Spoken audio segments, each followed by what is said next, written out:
On va vous raconter les expériences que nous avons vécues lors du projet Reporter Normandie Jeune, que l'on appelle aussi RNJ. On a eu l'occasion de réaliser des reportages sur différentes thématiques, interviewer les partenaires de la mission locale et mis en valeur les ateliers mis en place sur la garantie jeune. Nous avons développé à travers cette aventure des compétences en termes de savoir-faire et de savoir-être, pris du plaisir en groupe et nous allons vous donner nos impressions.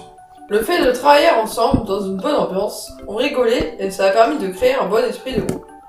J'ai jamais été mis à l'écart ou complexé dans mes lacunes en montage et des connaissances que je n'avais pas.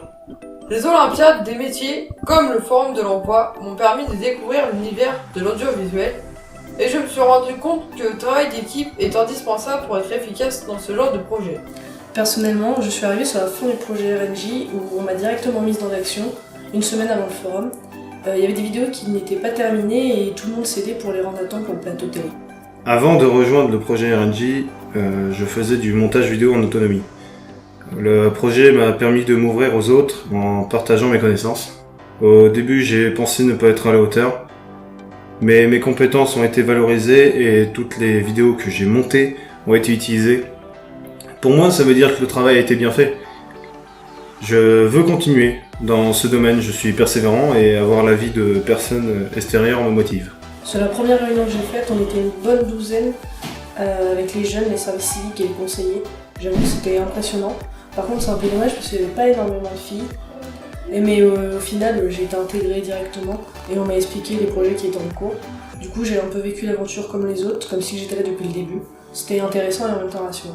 Quand je suis arrivé sur l'atelier lutte contre la fracture numérique, à l'ESPAGE, la résidence pour personnes âgées, je me suis rendu compte que les résidents étaient vraiment isolés. Ce qu'ils recherchaient dans l'atelier, c'était de voir des gens, de discuter et de créer des relations humaines en fait. Après, elles se sont épanouies dans le groupe.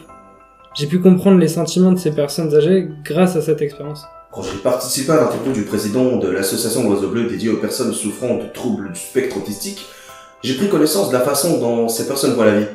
J'ai du respect pour les familles parce qu'ils font beaucoup force aux parents pour s'occuper de leurs enfants. On se rend pas compte dans la vie de tous les jours. Et d'ailleurs, on se rend pas compte de leur vie, la vie qu'ils mènent.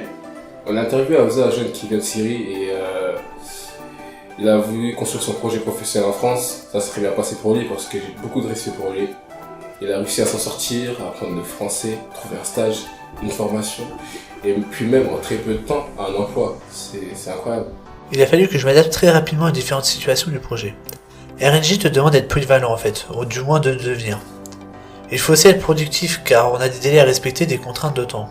J'en suis assez fier au final de m'en être sorti. Quand tu es baigné dans une situation, tu es obligé de t'adapter et de prendre des décisions. Et quand tu sais que tu peux prendre une décision seule, c'est bénéfique car tu rends service et tu sais que tu fais gagner du temps à toute l'équipe. Toutes nos actions nous ont permis de constater que le fait de s'organiser nous a permis au final de gagner du temps. Par exemple, Antoine n'arrêtait pas de nous dire « Quand c'est bien écrit, c'est plus facile. Et en un rien de temps, c'est bouclé. Quand c'est pas écrit, c'est ni fait ni à faire. »